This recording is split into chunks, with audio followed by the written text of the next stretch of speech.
다른 교회는 그 양을 줬더니 그 아기가 하도 양을 달라가지고 엄마가 할 수 없이 새벽에도 나갔다 그랬거든요. 애들이 졸르면은 사주지 마시고 다음에 있을 새벽 기도에 오시거나 감사노트 쓰셔서 그 수고한 대가로 받는 양을 주시면 더 의미가 있을 줄로 생각됩니다.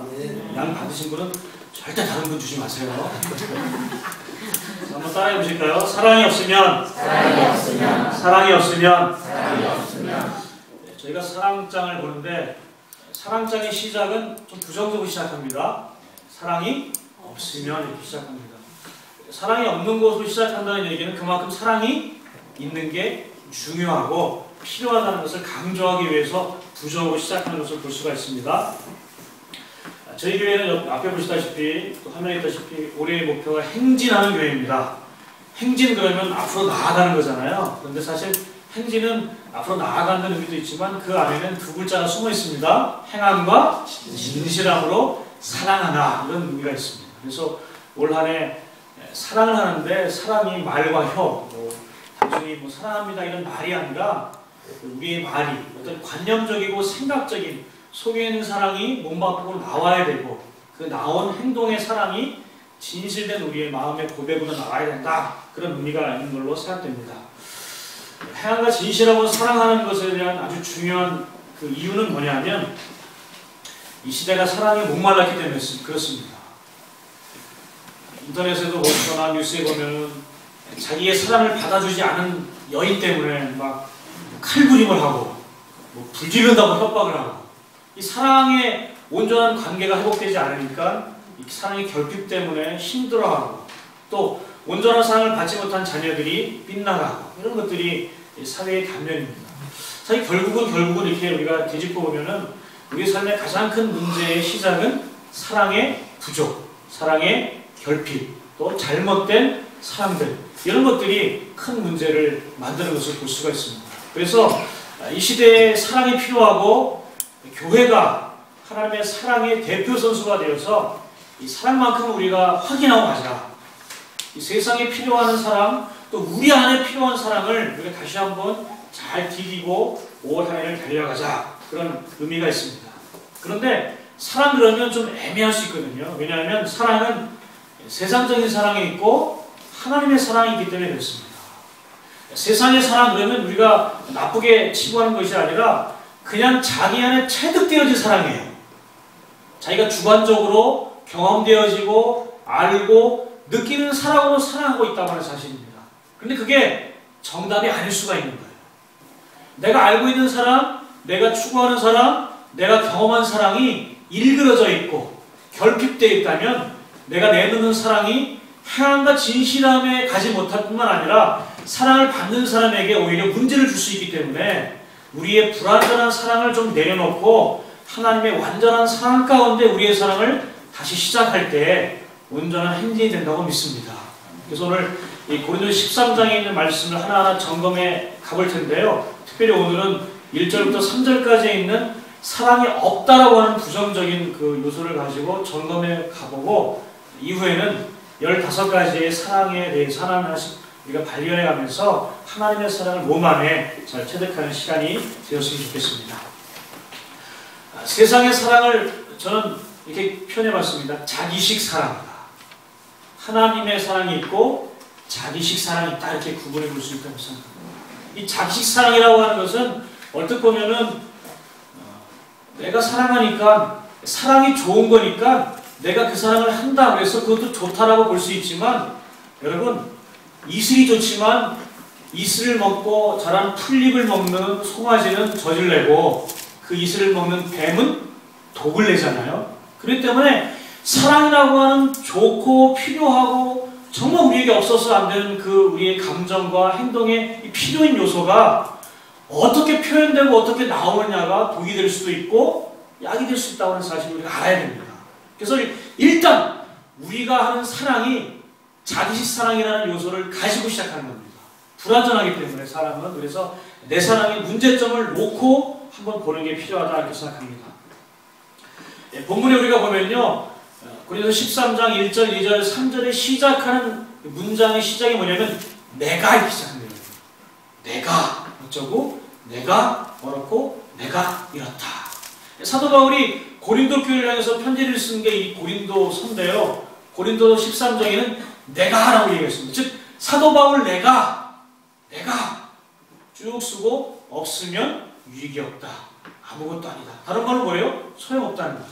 그 얘기는 자기가 경험한 바에 의하면 내가 믿음과 사랑과 여러 가지 은사와 말들을 해봤는데 그 배경에 사랑이 없다면 이것은 소용이 없다는 거거든요. 사도 바울의 경험에서 나온 겁니다. 1절, 2절, 3절에 내가 이렇게 말합니다. 그렇기 때문에 이 편지는 단순히 감념에서 나온 사랑에 대한 표현이 아니라 자기의 삶의 경험에서 나온 결과라는 것을 우리가 알 수 있는 겁니다. 그만큼 사도 바울이 말과 은사와 능력 가운데 일을 했지만 그 내면에 사랑이 없이 행한 과거가 있다는 거겠죠. 우리는 이 문제를 좀 다시 한번 짚어봐야 됩니다. 내가 옳기 때문에 옳지 않는 사람을 사랑하지 않아도 된다고 하는 정의가 성립돼요. 이게 잘못됐기 때문에 내가 보기에 이게 잘못됐어. 그래서 이것을 고쳐야 돼. 그렇기 때문에 여기에는 내가 가지고 있는 능력과 권세의 힘을 가지고 바꿔도 된다라고 하는 자기식 정의가 성립됩니다. 그런데 거기에는 사랑이 비어있을 수가 있는 거예요. 내가 옳은 일을 하기 때문에 내가 하는 모든 것이 옳고 사랑이 결핍되어도 옳은 것으로 바꿀 수 있기 때문에 괜찮다라고 하는 정의가 있다고 하는 사실입니다. 사도 바울은 하나님의 정의에 투철한 사람이었습니다. 율법에 아주 일정 면역이 없는 사람 잘 얘기하지 않습니까? 바리새인들이 어떤 사람이냐? 지나가다가 여자를 보고 음욕을 품을까봐 눈을 감고 다니는 사람들이에요. 그래서 경건한 유대인들의 특징이 뭐냐면 이마에, 얼굴에, 팔꿈치에, 손에 상처가 있습니다. 눈 감고 길거리를 다녀보셨습니까? 꼬랑이 빠지고 벽에 부딪히고 전봇대에 찔리고 그렇지 않겠습니까? 그래서 바리새인들은 상처가 있는 사람들, 그게 영광이에요. 나는 그럴 정도로 경건하게 살아야 한다는 거죠. 그렇기 때문에 그렇지 않은 사람을 보면 어떻게 해요? 얼마든지 정죄할 수 있습니다. 자기는 정의로우니까. 옳지 않은 사람들에서 정의를 얘기할 수 있습니다. 근데 문제는 뭐냐? 그 안에 사랑으로 하지 않는다. 그 대표적인 예를 우리 기독교 역사에서 볼 수 있습니다. 그게 바로 십자군 전쟁입니다. 복음을 들고 있는 사람들이 복음을 가슴에 달고 있지만 오른손에 뭘 들고 있어요? 칼을 들고 있습니다. 그리고 이방인들에게 침략당한 예루살렘 성지를 회복하자. 그래서 예루살렘으로 돌진했습니다. 수많은 유대인들과 이슬람 교도들을 처단했습니다. 예수를 믿지 않는 이유. 사실 그 배경에는 이 교회의 권세를 가지고 있는 사람들의 권력의 부의 한계가 다다랐어요. 더 많은 부를 가지고 싶은데, 더 많은 땅을 차지하고 싶은데 이미 유럽과 아시아의 땅을 잘 차지했거든요. 그래서 눈을 돌린 게 이게 예루살렘입니다. 그리고 그걸 취하는 방법은 뭐예요? 칼입니다. 칼. 이 정의라는 이름. 빼앗긴 성지를 회복하자. 그 방법은 무력입니다. 그 무력적인 방법이 오늘날에도 자연스럽게 우리 사회에 흐르고 있습니다. 예수님은 십자가에 달리실 때 12영이나 더 되는 천사들을 내가 명령해서 로마 군단을 다 제압할 수도 있다는 말씀하셨거든요. 그 능력 많은 분이 칼을 들지 않고 오히려 칼을 들어서 대제사장 종 말고의 귀를 자른 베드로에게 칼을 집어 넣어라. 칼로 흥한 자는 칼로 망한다. 말씀하시면서 묵묵히 사랑의 방법을 택해서 십자가에 가셨거든요. 그게 기독교의 능력인데 이게 자꾸 힘의 논리로 와전되면서 정의를 위해서 사랑이 아니도 괜찮다는 것으로 바뀌어져 버렸습니다. 정의를 세우는 방법은 언제든지 폭력을 사용할 수 있다. 이것이 기독교 역사에 있습니다. 그래서 항상 이 정의와 사랑은 대립되어 있습니다. 신앙 안에도 이게 같이 되어 있습니다. 옳은 것을 하기 위해서 사랑의 방법을 택하지 않고 폭력을 택하는 게 자연스러워되고 있거든요. 9.11 테러라든지 지금 여러 가지 일어나는 곳곳에는 수많은 문제는 사실 정의와 사랑의 문제입니다. 하나님은 정의 하나님이시지만 사랑이 하나님이죠. 이게 동전의 양면 같은 건데 우리는 정의를 행할 때 사랑으로 행해야 된다라는 사실을 붙들고 나가야 될 줄로 믿습니다. 저도 이 내가의 경험이 있습니다. 저도 정의에 누구 못지않게 민감한 사람이거든요. 그래서 우리 태강의 친구들이 저한테 맞은 친구들이 있어요. 저희가 옛날에 제가 백석동 13블럭에 살 때 저희 집 앞에 모니터가 있었거든요. 거기는 학생들이 늘 모여와요. 학생들이 모여서 뭐 하겠어요? 기도하고 뭐 성경 읽고 절대 안 그럽니다. 모이면 음담패설과 담배와 술과 그래서 아이들 있고 놀러 엄마가 무섭다고 막 도망갈 정도로 막 20-30명이 떼거지로 몰려있습니다. 그럼 정의에 불탄 제가 어떻게 하겠어요? 가서 얘들아 왜 이러니? 얘기를 하죠. 근데 어떤 애들은 이제 반발을 하는 겁니다. 욕을 해요. 그럼 정의가 솟구쳐 올라오면서 폭력으로 변합니다. 제가 기억하기로는 민영이 돌잔치 때였어요. 민영이 돌잔치 때 이제 교회차를 타고 이제 등촌동인가 그때 이제 돌잔치를 하는 날이었어요. 오후에 이제 교회 왔다가 준비하고 가는데 그날도 영락없이 우리 젊은 학생들이 놀이터에 모여서 이제 담배를 피우고 있면서 왜 그러냐 하지 말라 했더니 그 중에 한 명이가 욕을 하고 도망가는 거예요. 폭력이 올라온 거죠. 사랑이고 뭐고 정의의 문제고 뭐고 올라와서 내가 너에게 바르게 지적했는데 왜 안 바뀌냐 이랬죠. 쫓아가서 제가 그때 빨랐어요. 아주 3명이 도망가는데 그 지금 있는 백신 초등학교 앞에 있는 빌라에 들어가는 거죠. 올라가면 나갈 데가 없습니다. 딱 걸리는 거죠. 올라가서 사정없이 폭력을 휘둘렀습니다. 1초에 한 5대씩. 근데 한참 맞고 있던 애들이 그러더라고요. 아저씨 왜 때리세요? 그래서 내가 왜 때리지? 저 때리면서 놀라는 거예요. 왜 때리지? 빨리 가. 그렇습니다. 여러분 정의의 이름으로 폭력이 정당화될 수 있거든요. 왜 때리는지 몰라요. 근데 하나님을 만나면 바뀝니다. 우리는 내가 기독교인이고 하나님의 가르침이 이렇고 내가 믿는 신앙이 이기 때문에 이것을 해야 된다라고 올바른 얘기 할 수 있습니다. 근데 그 올바른 얘기의 배경이 사랑이 없으면 그건 폭력으로 갈 수밖에 없어요. 그러면 정의는 문 닫아버립니다. 사도 바울이요 예수 믿는 사람들 잡아다 목에 쳐놓고 죽는데 내어졌습니다. 초대교회 7 집사 중에 한 분이 스테반 집사가 설교하고 우리 천사 같다 그러잖아요. 돌 던져 죽일 때 그 돌 맞아 죽는 것에 대한 증인을 쓴 사람이 사도 바울입니다. 그에게 빚이 있어요. 정의의 이름으로 행한 일들이 살인이라는 겁니다. 그래서 그 고린도 13장 쓸 때 그의 내면에 사랑이 뭐냐 이거죠. 사랑이 뭐냐. 내가 천사의 말을 하고 방언을 하고 산을 옮길 믿음이 있고 내가 예언하는 능력이 있고 사도 바울은 삼층천을 경험했어요. 하나님의 존재 앞에 갔습니다. 살아있는 사람이. 자기 몸을 불사르게 내어주고 그럴지라도 그 내면에 사랑이 없으면 그게 어떻다고요? 아무것도 아니라는 거죠. 그 얘기는 하나님이 우리를 평가할 때 정의의 이름을 평가하지 않고 사랑으로 평가한다는 얘기입니다. 하나님의 생명책에는 우리 이름이 기록되어 있는데 그 기록된 이름 뒤에 우리의 상급이 정의될 때 사랑으로 행한 것만 기록된다는 사실을 우리가 믿고 나가야 될 줄 믿습니다. 내 행위가 정당하다? 그 정당한 행위의 배경에 사랑이냐? 라는 것이 우리가 동반되지 않으면 우리의 정의는 사람들 앞에 쓸데없이 되어져 버려서 사람들 앞에 밟히는 손밖에 안 되지. 짠맛을 다 잊어버리게 되는 거지. 우리 사랑에는 문제 있다는 것을 좀 한번 짚고 넘어가면 좋겠습니다. 첫 번째는 우리가 이제 사람들을 만나고 이렇게 관계를 갖고 사랑하잖아요. 사랑은 대상의 문제가 아니라 사랑하는 내 능력의 문제가 있다는 것을 점검해 봐야 됩니다. 연예인들, 뭐 유명한 가수, 탤런트 그런 사람들 아이들이 좋아하고 10대들이 막 좋아하죠. 소리를 지르고 막 그럽니다. 팬클럽들, 또 짝사랑 이런 것들은 그 대상이 내가 좋아할 만한 대상이니까 좋아하는 거예요. 그렇죠? 사랑은 선택의 문제입니다. 내가 사랑으로 선택하면 그 다음에 능력이 생기는 거거든요. 그런데 이 선택하는 사랑의 대상이 누구냐라고 하는 문제를 잘 또 우리가 봐야 될 줄로 믿습니다. 만약에 사랑하는 대상이 온전한 사랑을 주고받는 관계가 아니라 일방적으로 주는 사랑이면 거기에 문제가 있는 거죠. 일방적으로 주는 사랑이 주고받는 사랑보다 더 능력이 더 있을 수 있습니다. 그런데 저는 이런 사랑을 서툰 사랑이라 이렇게 보여요. 서툰.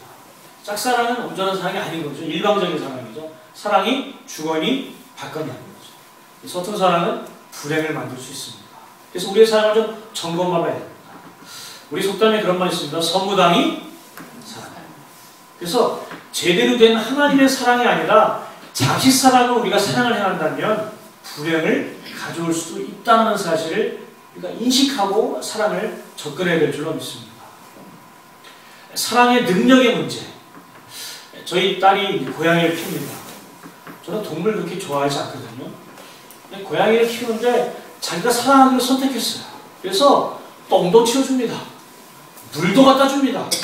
아빠한테는 물을 갖다 주지 않습니다. 똥 안 치워줘요. 닦아줘요. 똥 누라고 모래 깔아주고 한 달에 한 번 저한테 목욕시켜준 적 없습니다. 사랑하기로 선택하니까 사랑의 능력이 생기는 거예요. 저한테도 사랑하라 그래요. 그리고 사랑할 대상인 고양이를 한 마리 더 키우자. 사랑을 막 확산해요. 저는 사랑하지 않습니다. 고양이 오면 발로 차요. 그리고 고양이가 저만 보면 시유시 꼬리를 내고 도망가요. 저는 별로 사랑하지 않습니다. 사랑은 선택의 문제이고요. 선택한 사랑은 능력이 있습니다. 근데 그게 서툴 수 있어요. 내가 선택한 사랑이 모두가 다 사랑할 수 있어야 사랑이 될 수 있는 거죠. 물론 부부라든지 이런 사람들의 제한적인 게 있지만 사랑이라는 감정은요. 동일하게 나타날 수 있어야 됩니다. 사랑이 내가 이 정도로 사랑한다. 그게 문제가 아니라 온전한 사랑을 선택하고 사랑하는 관계를 갖는 게 중요하다 이렇게 볼 수 있습니다. 두 번째는 사랑을 받는 것만의 문제가 아니라는 거죠. 사랑을 줄 때의 사랑이 회복될 수 있습니다. 여러분 그 김우수 씨라고 그 짜장면 배달을 해서 한 달에 72만 원 받는 분이 계세요. 그분이 어머니가 난지 2달 때 교회에 내놓고 도망갔어요. 미혼모 엄마가 놓고 간 거죠. 엄마가 누군지 모릅니다. 근데 그렇게 자라서 앵벌이하고 구걸하고 살다가 그 직장을 취직했는데 직장 상사가 월급을 주지 않는 것 때문에 분신자살하고 휘발유 뿌리고 나태들과도 잡혀가지고 감옥에 들어갔어요. 인생에 낙이 없는 사람이죠. 저주하고 사회에 악감정을 품고 어떻게든지 만나는 사람에게 자기 분노를 풀고 싶은 그런 사회적으로 이렇게 완전히 소외되어 버린 그런 사람이었습니다. 근데 그 사람이 우연히 책을 하나 봤는데 그 책에 3명의 아이들이 있었는데 부모님이 다 돌아가시고 있는데 그 첫째 오빠가 편지를 쓴 거예요. 막내 동생이 곱추예요, 곱추. 얘가 학교에 가는데 학교에 가서 놀림을 당한 장애인으로. 그래서 그 곱추를 가려줄 뽀로로 가방. 내부대기면 안 보이잖아요. 그래서 뽀로로 가방을 갖고 싶다. 그런 편지를 읽고 있습니다. 그리고 이 사람이 자기가 모아둔 돈 중에 11만 원을 보내줬어요. 가방을 사라고. 근데 얼마 후에 그 오빠한테 편지가 왔습니다. 동생이 너무 좋아한다. 그 가방을 메고 학교 가고 자기의 그런 상처가 가려워지니까 감사하고 그리고 감사합니다 편지를 썼어요. 이 사람이 거기서 녹아졌어요. 자기한테 감사합니다라는 말을 한 사람이 여태껏 없었거든요. 거기서 녹아져가는 이 사람이 한 사람 이렇게 아이들, 특별히 이제 부모가 없는 아이들, 힘든 아이들에게 후원을 했습니다. 한 달에 5만 원, 10만 원에서 5명까지 후원을 했어요. 생각을 해보세요.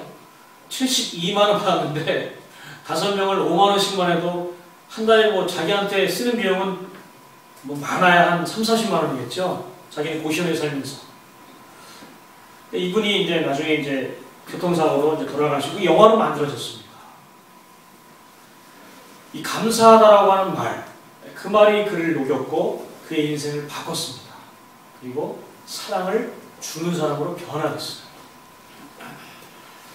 저는 사랑을 받는 것만으로 행복을 유지하려고 하는 시대에 좀 도전하고 싶습니다. 사랑은 줄 때 배로 커지거든요. 그러면 그 사랑이 자기에게 부메랑처럼 돌아옵니다. 그러면 감사가 되는 거죠. 그럼 그 사랑을 또 흘게 합니다. 그럼 사랑의 선순환이 이루어질 때 건강한 사랑이 이루어지고 사랑으로 충만하게 되는 거죠. 사랑의 결핍을 해결할 수 있는 방법은 사랑을 한번 도전해보는 겁니다. 사랑을 나눠보는 겁니다.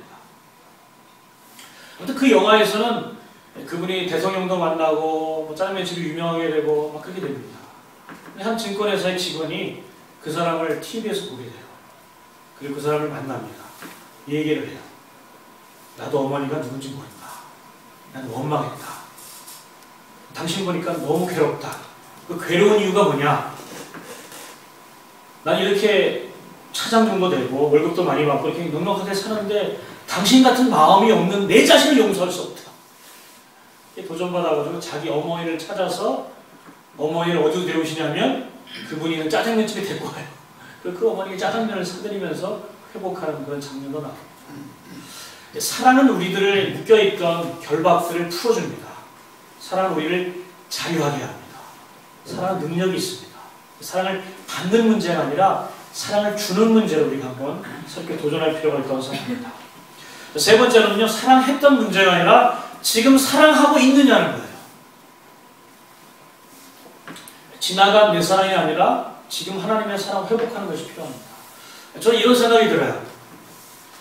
그 애들 키워봤자 다 소용없어. 특별히 저희 어머니가 우리 외손주한테 키워봤자 다 소용없다. 외손주 다 간다. 할머니들은 동감하시죠? 할아버지들은. 그럼 가야지. 계속 할아버지한테 와야 됩니까? 내가 옛날에 그렇게 내가 뭐 똥기저귀 가르치면서 그렇게 키웠는데 이게 뭐냐? 어머니들이 대가잖아. 사랑이 대가. 사랑은 주고 마는 거죠. 그것을 기대하는 사람은 이미 사랑이 빗나간 겁니다. 본인이 알아서 사랑해주면 되는 거지. 사랑은 내가 선택하고 주어진 사랑에 내가 사랑하기로 동의한 겁니다. 그리고 사랑을 흘러가게 하는 거죠. 근데 그 사랑이 다시 나에게 돌아오기를 기대하는 거죠.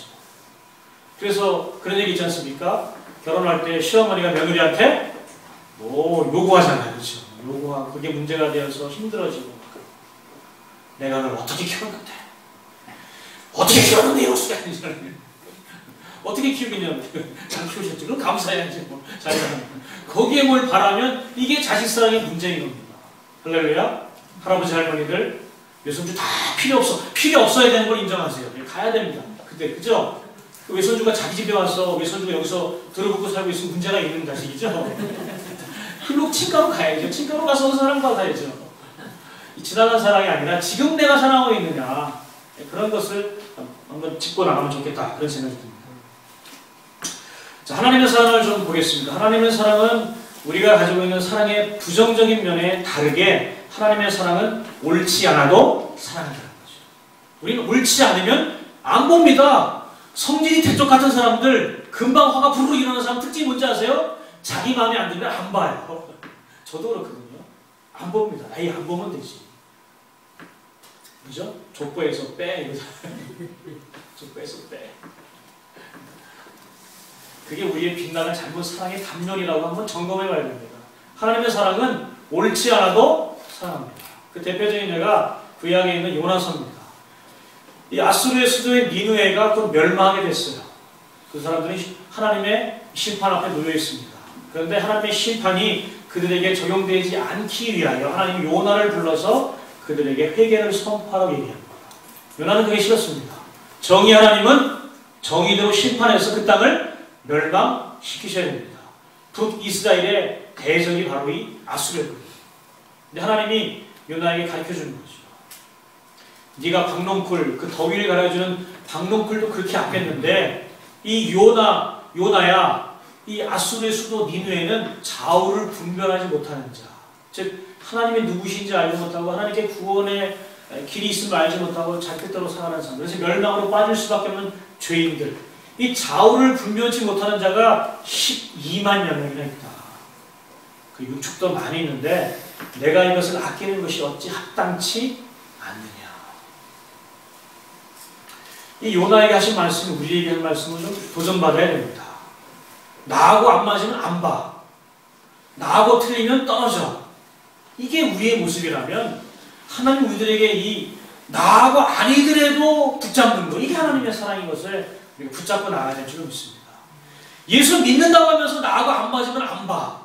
이게 사역적인 필요라든지 하나님의 방법에 의해 세워지는 게 아니라 내 감정의 문제 때문에 안 본다는 건요, 우리가 얼마나 사랑해.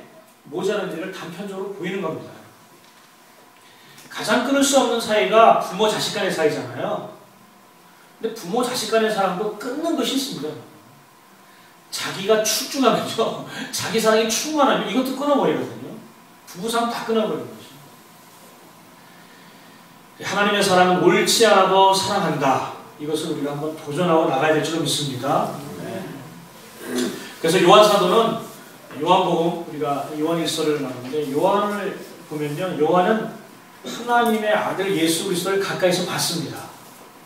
육체로 오신 예수님, 그리고 하나님을 다 계시하신 예수님을 봤습니다.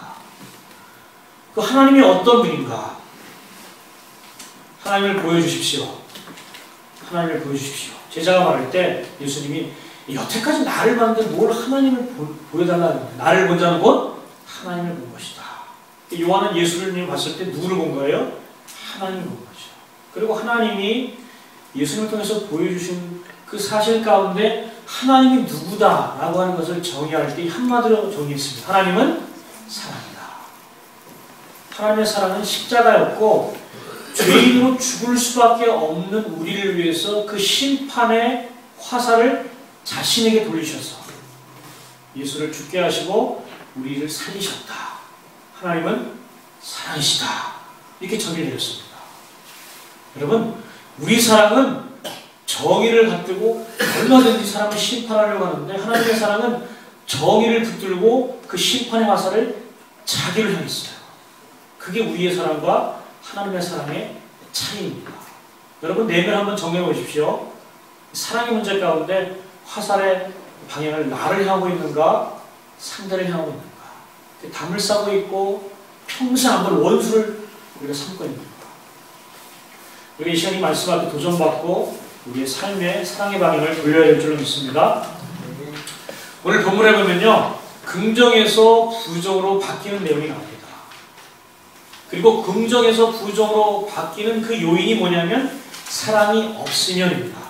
그리고 그 결과가 아무것도 아니다 이렇게 얘기합니다. 그래서 13장 1절을 같이 한번 읽어볼까요? 시작. 내가 사람의 마음과 천사의 마음을 할지라도 사랑이 없으면 소리나는 부리와 울리는 끈가리가 되고. 이 앞에 있는 이 말은 참 좋은 말입니다. 내가 사람의 방언과 천사의 말을 한다. 긍정적이잖아요. 그런데 이 긍정적인 말이 부정으로 바뀌어요. 소리나는 구리와 울리는 깸다리밖에 안 된다. 생명력이 없다는 거죠. 생명력이 없다는 거죠. 그 내면의 동기가 뭐냐? 사랑이 없습니다. 이 긍정적으로 좋은 것이 사랑이 없는 이 결핍 때문에 아주 부정적으로 바뀌어진다는 것을 얘기하고 있습니다. 13장 2절 읽어볼까요? 시작. 내가 예언하는 능력이 있어 모든 비밀과 모든 지식을 알고 또 산을 옮길 만한 모든 믿음이 있을지라도 사랑이 없으면 내가 아무것도 아니다. 예언하는 능력이 얼마나 좋은지 아시죠? 사람들에게 하나님의 말씀을 가르치고 그 사람에게 하나님의 마음을 전달해주고 모든 비밀을 알고 지식을 알고 그래서 이 땅을 살아갈 때 하나님의 말씀 가운데 살아가도 알려주고 또 믿음이 있어서 산을 옮기는 것. 하나님이 제일 기뻐하시는 이 믿음이 있는 것. 그런데 이렇게 할지라도 사랑이 없으면 아무것도 아니에요. 3절 읽어볼까요? 시작. 내가 내게 있는 모든 것으로 부지하고 또 내 몸을 불쌍하게 내릴지라도 사랑이 없으면 내게 아무 유익이 없다는 거죠. 부지하고 자기 몸을 불살을 정도로 다른 사람들 헌신할지라도 사랑이 없으면 그 사랑의 모든 가치가 아무 유익이 없는 것으로 부정적인 결과를 갖고 있어요. 그만큼 사랑이 우리가 하려고 하는 사랑의 원인이지만 결과를 바꾸는 힘이 있다고 하는 사실입니다. 그렇기 때문에 이 하나님의 사랑을 붙들고 우리가 씨름하고 나아야 될 줄 믿습니다. 사랑으로 하는 언어, 사랑으로 하는 은사, 사랑으로 하는 헌신, 이것만이 결과물을 긍정적으로 바꾼다라는 사실을 기억하실 줄 믿습니다. 그래서 우리가 예수를 믿고 하나님의 사랑을 믿고 우리가 구원의 확신 가운데 자라가지만 성도는 사랑을 배워야 합니다. 구원받았다고 하나님의 사랑을 그대로 우리가 따라가지 않거든요. 그래서 우리 내면에 있는 옛사람의 습관을 과감하게 십자가에 못 박고 하나님의 사랑으로 배워가는 훈련들을 해야 될 줄로 믿습니다. 저희 딸이 이제 피아노를 배우는데 피아노 배울 때 처음부터 피아노 갖다 놓고 하지 않습니다. 바이엘, 피하고 교본이 있어요. 아시죠? 그래서 바이엘, 도레미파솔라시도, 그 다음에 띵똥 띵띵 이렇게 하지 않습니까? 오른손 왼손 익히고, 그러면서 하나하나 손가락을 익히고 번호를 익히면서 건반 위에서 곡이 연주되도록 준비를 합니다. 쉽지 않잖아요. 드럼도 마찬가지죠. 드럼에 박자가 있습니다. 그러면 박자에 맞춰 하나 이렇게 뭐 4비트 이렇게 연습을 하다가 이제 자유롭게 치는 거죠. 근데 지인이가 올라왔어요. 그 드럼을 칩니다. 자유롭게. 마음껏. 듣는 소리가 어때요? 소음이 되는 거죠. 소음. 근데 우리 희동이 와가지고 훈련된 걸로 치면 어떻게 돼요? 드럼이 이 찬양을 유익하게 하고 듣는 사람에게 마음을 열리게 하는 거죠. 그런 것처럼 사랑도 하나하나 훈련돼서 그 안에서 이렇게 습관화되어야 됩니다. 내 식대로 사랑하고 내 마음대로 표현하는 사랑은 자유이지만 듣는 사람에게 소음을 끼치는 것처럼 온전한 사랑은 나타나지 않습니다. 그 사랑은 훈련해야 됩니다.